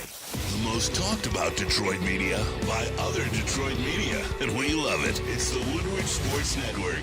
Walk into any Lady Jane's Haircuts for Men today. Open 7 days a week. Sit back, relax, and enjoy precision haircut, scalp massage, hot leather neck shave, and hot towel treatment from one of our talented stylists. Step up your game this season and take advantage of our $20 haircut special. Scan the QR code and get your coupon today. Lady Jane's Haircuts for Men, the ultimate haircut experience. Open 7 days a week. Walk-ins always welcome. Lady Jane's Haircuts for Men, it's wicked awesome. Is that an octopus in your pants, or are you just happy to see me? See what I did there? Go Red Wings! From Octopi Experts, Woodward Sports. Woodwardsports.com right now, boys and girls, and load up on some of the great Detroit sports merch out there. Obviously, the Lions are hot right now. Why don't you get yourselves a little political Brad Holmes, Dan Campbell shirt. Get some other Lions gear over there as well. We got plenty of Red Wings and Pistons gear. They're in session right now. The Tigers coming up next spring, so you might as well get some new Tigers gear as well. Head to shop.woodwardsports.com. Load up on some of the greatest Detroit sports merch, which is guaranteed to turn heads, Bray. If I told you could place up to $1,000 on any bet, and if you lose, you would get that bet back, you would think I was crazy, but that's exactly what you can do at Caesars Sportsbook. That is the sportsbook of Woodward Sports. Scan the QR code above my head, and if you do place that bet and you lose, you get that money back in bonus bets. You got to use the promo code, though. It's Woodward1000. Woodward is all caps. Caesars Sportsbook is the sportsbook for you. Last night, we knew David Montgomery, Joe Mixon, Amon-Ra St. Brown. Book it.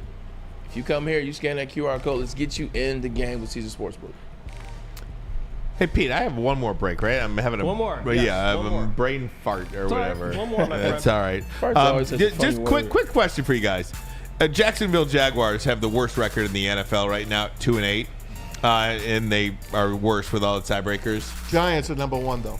Oh, I thought the Jacksonville Jaguars were. Okay. Giants have the pick, number 1 pick.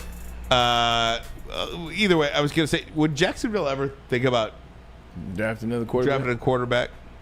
They gonna fire Doug Peterson. Might as well clean house. Wow, they paid a lot of money for that kid. Yeah, they already paid him. They just paid him. Can you? I mean, is it you No, trade him? no, Okay. no. New No York way. Giants. Yes, they'll get a quarterback. I mean, but who's out there? I mean, Sanders. is Shedeur Sanders? I love the. I mean, he's great. I'm like, is this the? He just doesn't. He just doesn't do it for me. Yeah, we were talking about that a little bit. We were talking about the whole Dallas situation. Is that a move where they bring in Dion as a coach and they bring in Shedeur for the first round? Kind of a little bit. And that is the question. Is Shedeur a first-round quarterback? Look, you look at his stats, you look at his plays. He makes plays. Like, he makes plays. He makes them in the right moments. He throws good passes. But am I trying to put a franchise on this guy's back? Do I think he's ready to harness that? And the question is, I don't know. Yeah, I don't know either. But I would tell you I this. think he's going to be a good player. I just don't know if he's ready for that now. I just don't think you throw quarterbacks to the wolves like we've seen. Thank you. And I know Peyton Manning got thrown to the wolves, and he That's different, threw though. so many interceptions. But now you see what Caleb Williams is going through. And I know there's Bryce other guys Young. that are doing good. Bryce Young got Will thrown to Levis. the wolves. Will Levis got thrown to the Mitchell wolves. Trubisky. Yeah. There are people in Chicago. Kenny Pickett. There are people in Chicago that say Mitch Trubisky is as good as Caleb Williams. I mean, I'm listening to the sports radio in Chicago, and it's a mess. I just wouldn't start a rookie quarterback. I think you have to let him sit. Zach Wilson. I mean, you forget about him. Sit. Yep. Trey Lance. Yep. I mean, I'm just naming all these guys that just don't work out. How do you throw these guys to the wolves, Braylon? I know you want to win. Because your coach everybody- doesn't have 4 years anymore. Yeah. That's why. Right. Because you need to win now to keep your job. I mean, who was the guy that got fired with a rookie quarterback? Was it Frank Reich? Frank Reich. Yeah, Frank Reich. He got fired with a rookie quarterback. I think the problem nowadays is you're seeing it turn around so fast for teams. No matter how long it's been in totality, they're looking at the turnaround. Like, you look at how long it took the Lions to turn around. You look at the Commanders this year, or you look at, give me a team. They give Buffalo Bills how fast they turn around once they got Josh Allen. You look at it now, it's possible to turn around so fast that I don't think they're giving these quarterbacks that time to grow because they see it's possible. In hindsight, I think the Bears should have kept Justin. And if you want to draft Caleb, great. Then draft him. But let him sit and learn, at least for a month or 5-6 games. And I understand Chicago was in a win now type of situation, but they weren't going to win this division. Look at the teams ahead of them. They had a couple of years to chill out and win 8-9 games. And I know that game broke them, because if they won that Washington game, we'd be talking about them probably in a playoff run. But now, people are losing their jobs, and Caleb Williams is a complete mess. Can he rebound? We'll see. Guys, speaking of rebounding, I think I am rebounding better than anybody. That I will tell you when it comes to the picks segment.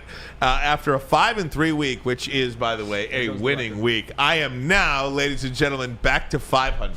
Hey, congratulations. Thank you. Congratulations. I am back to 500.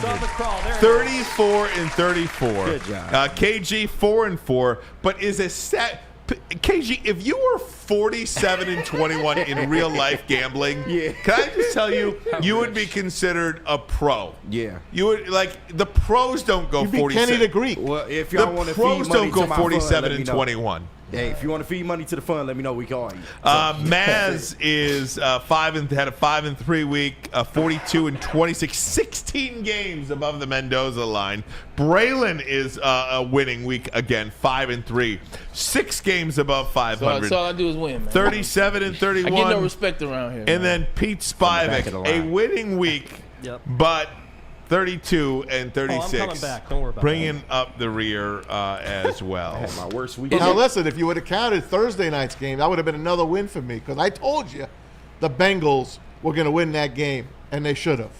What a sin that they lost that game. It feels like a month ago that game. I know. Can I please defend myself in some No. form of honor? Yes, No. I am No, going to you defend cannot, myself Pete. because No we defense. did hit the parlay for the pregame show now. That is 4 hits on the parlays for the pregame show. Look at so you, I'm hitting Pete. parlays. That's all right. I might be losing here. job. But Well, I like the Rams tonight. Rams and Dolphins from L.A. easy Rams money. are given 2.5, which is kind of low, but the Dolphins are finally starting to get healthy, so we'll get to see Tua to play tonight, and maybe you can get those his receivers who have been How zeros. good do you feel about that? I like the Rams tonight. I don't love them. I like them. It's funny you said getting healthy. We don't know if Tyreek's playing. Tyreek's got a wrist injury. Like Tyreek Hill got a wrist injury, 7 games without a touchdown this season. That sounds crazy for him. The person that was voted number one player on ESPN and what was it? NFL. He was a top draft pick in fantasy football. One of the top 5 guys. 7 straight games with no touchdown. I think it's a Rams game. I think this is another one for the Rams. Spread's low though. I feel like it's a lot of points tonight. To me, it should be a 6-point spread tonight. 4 at least. The Rams should be at least a 4-point favorite. Well, look. I mean, if you look at the AFC, Who's the out Miami for the Dolphins Rams? are 2-6. Right. Yes. Still not out of it. They're not. Not out of it at 2-6. So this game could go a long way. And if you're the Rams, you need to keep pace with the Arizona Cardinals for the division championship. I think And San Francisco. San Francisco's done. They just got CMC back. I think San Francisco's got a lot of problems. They're not done. They do got a lot of problems. I don't want to say done. I don't think they're going to win the division. I think this division is going to come down to the Rams and Arizona. Arizona's a lot better than people think. That win that the Lions had at Arizona, that's pretty darn good. They beat them good too. That was before they figured it out too. Yep. They play much better ever since that second half of that game. I feel like tonight is one of those 28-24 games. Dolphins scored that. Well, I guess they still have. Yeah. Well, now that you've got Tua back a couple of weeks, it's just kind of what I'm thinking. Dante just threw $10 out there. Shout I out. think the Patriots all through. I don't like them. They did the correct way by having Drake May sit the first 5 games. Yeah, he did. And replaced them with Jacoby Brissett, that quarterback. Let's go Lions. So thank you to Dante and others today that we might have missed earlier today. Absolutely, yeah. It's pretty good stuff. I mean, it's a pretty good take. Did you watch any college football over the weekend? Barely. Did you see Ole Miss beat Alabama? Barely. I did see it. And then I saw the player was celebrating with the fans. With the fans. There was a Georgia player who lost. It was Georgia who lost to Ole Miss. Yeah, it was Georgia. Yeah. Georgia lost to Ole Miss, not Alabama. Yeah. And the Georgia player was celebrating with the Ole Miss fans. I gotta tell you, Jalen Milroe. I gotta tell you, I'm not interested. I have always been a college football guy. Yeah. I don't know if it's Michigan the stinks. fact that Jim Harbaugh broke me when he left. It is. Or that Michigan is just no good right now. It is. But I could sit there and watch any college football game in my life. And now I don't have to watch. Like, I like to watch. If I could be on my couch and watch football all day, every day, I would. But if something comes up and I'm like, okay, yeah, let's go do that, I'm fine with it too. I don't know why all this negative energy about college football. Maybe it's just these. They won. It's over. Like, at the end of the day, what were we trying to have happen? What were we waiting for to happen? We were waiting for Jim Harbaugh to deliver on the promise of a national championship. Right. They won the national championship last year, and it just so happens that he and everybody else left, and the school's no longer good. So in our mind, it's like, well, we'll always have, January 8th, 2024. It's over. Not to mention we got to talk about NIL and who's doing what and who's going where. But that's why I think at the crux of it, Braylon, that is it for me. Like, you don't even, even part of, like, you can talk what you want about recruiting and all that stuff. Like, I used to like recruiting a little bit. You follow a kid from, 16, 17, Jim Harbaugh spending the night at this kid's house. It doesn't even matter anymore because that kid might not even come to your school because they don't have the money to pay him. Or he'll come and leave. Like, for instance, Jaden Davis. You're so wrapped up in this Jaden Davis situation. Jaden Davis might leave next year. He'll never play. He'll never play another. He'll never play down at Michigan. He will not. As long as he. So it's like you have no interest year over year. Each year is so unique to its own. I was watching, believe it or not, yesterday I had like 20 minutes, and I'm flipping around the TV, and what do I see? Michigan basketball. Yeah, they're good. And I'm like, they lost a heartbreaker. Okay, I'm going to sit and watch this. First of all, we are a basketball school Yes. now. Yeah. Right now we are. Dusty got This year we are. Dusty May. Dusty is I am gonna your get that team biggest together. fan, Dusty Yes, May. Dusty. Oh, my God. I am your biggest fan, Dusty May. But Michigan has 11 new players on a college Thank basketball God. team. Thank God, yes, Yeah. on one aspect of it. But at the same time, I had no idea who these guys were. Did you know last year's team? Yes, You a did? little. I mean, a little bit. A little bit. Okay. Tough You know, watch. guys have been here for a couple of years. It's crazy. College sports to me, I am one of the biggest proponents of paying these players. I think you should pay them for their work. I'm not they're getting a scholarship and free school and this, that, and the other thing. I'm not that guy. You used to be, though. No, I was never that No? guy. I always thought they should pay the players. But the way they're doing it is just ruining sports to me. It is. I don't care about it Will you care anymore. next year once we get Bryce a quarterback? Yeah, I mean, probably like You got it. But individual year, sure. But like my love has completely faded. Yeah. I'll be interested a lot more than I am, but will I love it? I don't know. I always say just talk to me in March when it comes to college basketball. Yeah. I mean it. It's just too many games, too much stuff. It's the same thing for the NBA for me and the NHL. Too many games, meaningless games. Sure, it's fun to go to a game, but to sit down and watch it for the night again, those days have passed me by. I'm just not as interested as I used to be. Regardless of NIL, regardless of like players like going from this spot to that spot, not committing or not staying, at the end of the day, it's disappointment, Ryan. Like, it's disappointment. Like, we went from the powerhouse that we built in the last 3 years to laughing at everybody to be able to talk about how good Michigan was. Trust me, I fed in that rivalry. I fed off of it as well. Finished. Be able to stick it to the NCAA, stick it to the Big Ten and all these Michigan State fans with a national championship, and then you lose everybody. It's not an excuse. It's the real thing. You get 2 coaches fired for things that happened in the offseason. You get a strength and conditioning coach gone, coaching staff gone. Look at what Jesse Minter is doing in the NFL. Jesse Minter has the #1 defense in the NFL. You lose things like that, not to mention the iconic coach in Jim Harbaugh.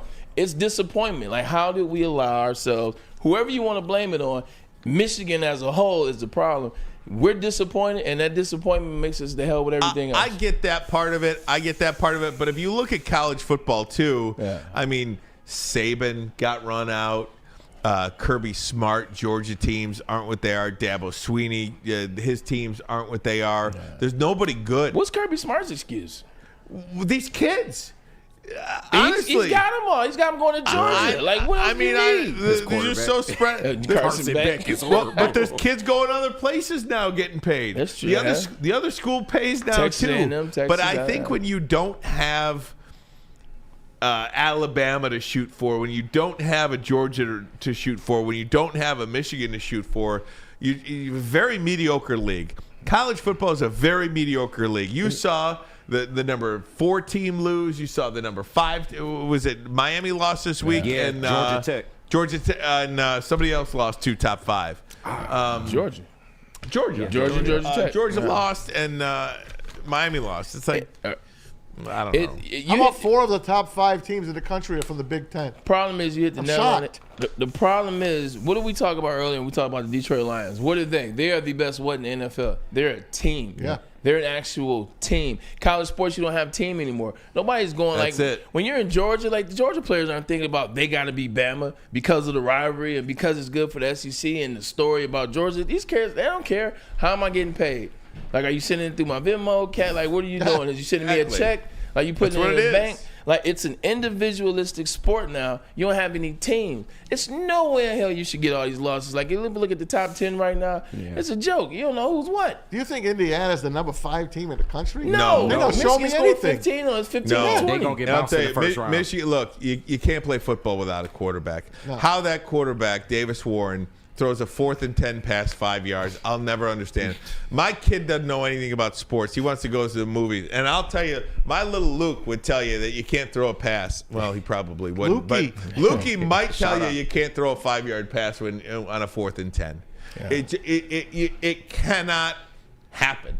Yeah, if you're not gonna have a quarterback that can pass, he better have running ability like Jalen Milroe. Jalen can't pass that well either. Yeah. Jalen Milroe runs the ball like a running back. LSU sucks too. Brian Kelly He sucks. does. Guys, one Everything more break. sucks. Come right back. There is a local team on the rise. There is. Potentially. There is. Feeling very good about it. They're Tell you playing about good. that. They are. It's the New Island Brewing Company post-game show. Join Stick and Anson live from Hayes Social. If you saw the video after Jake Bates makes the field goal, the place went crazy. That's because Woodward Sports shut it down. That's because of Sabbath Coffee Roasters as well as Siroki's. Taller long drink as well. New Holland Brewing Company, they do it right, man. You gotta listen. And also, as soon as the game's over, you can dial into the program, you can join in, you can join the chat, you can call in, you can do what you want to do. We want to hear your voice because we are the #1 sports network in the city and the state. You should get in part. And speaking of the New Holland Watch Party and Post Game Show, how about you have a New Holland, man? It's one of the best drinks out there, Taller. The Dutch long drink from New Holland Brewing Company is shoulders above the rest. And we talking grapefruit, small batch gin, all natural flavors, and it just tastes right, man. And it's made right here in the great state of Michigan. Taller is your local long drink. It's bear hunting season, and Dan Campbell is hungry for some kneecaps. If you can just get a hold of them and you start dragging their ass out to the deep, dark abyss, you can drown them. The Kings of the North are back for another year of the brand new Lions. Make sure you're locked in to Detroit's #1 sports network for all the news and info on your Detroit Lions. Woodward Sports, let's go. How do people feel about getting a Planet Fitness membership for $15 a month? How do they like working out in a clean and spacious gym that's filled with equipment for every workout? And how about free fitness training in the judgment-free zone that leaves them feeling energized all day long? Join Planet Fitness today with the free PF app, online or in club, and start getting that big fitness energy for $15 a month. A network for the city, by the city. Woodward Sports is Detroit sports. Any Lady Jane's Haircuts for Men today. Open 7 days a week. Sit back, relax, and enjoy precision haircut, scalp massage, hot leather neck shave, and hot towel treatment from one of our talented stylists. Step up your game this season and take advantage of our $20 haircut special. Scan the QR code and get your coupon today. Lady Jane's Haircuts for Men, the ultimate haircut experience. Open 7 days a week. Walk-ins always welcome. Lady Jane's Haircuts for Men. It's wicked awesome. Love Woodward Sports? Love wearing clothes? Then you should be wearing Woodward Sports clothes. Check out our full line of merch at woodwardsports.com. Just click on shop. We have all your favorite designs, like Dan Campbell kneecaps, Woodward Golf, and of course, our own logoed out merchandise. Men, women, infants, kids all love Woodward Sports. Impress your friends. Impress your boss. Impress your dog. Buy Woodward Sports merch today. Is that an octopus in your pants, or are you just happy to see me? See what I did there? Go Red Wings! From Octopi Experts, Woodward Sports.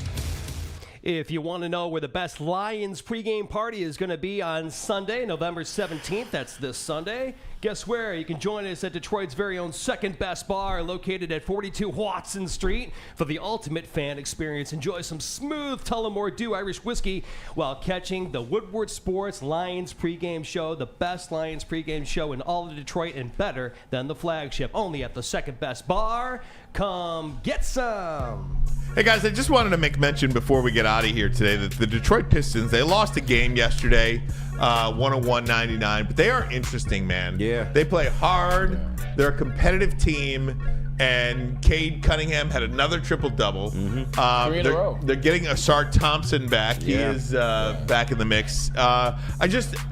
It's all you kind of just want to see progress in growth, and I think we're seeing that. I mentioned this about J.B. Bickerstaff the other day.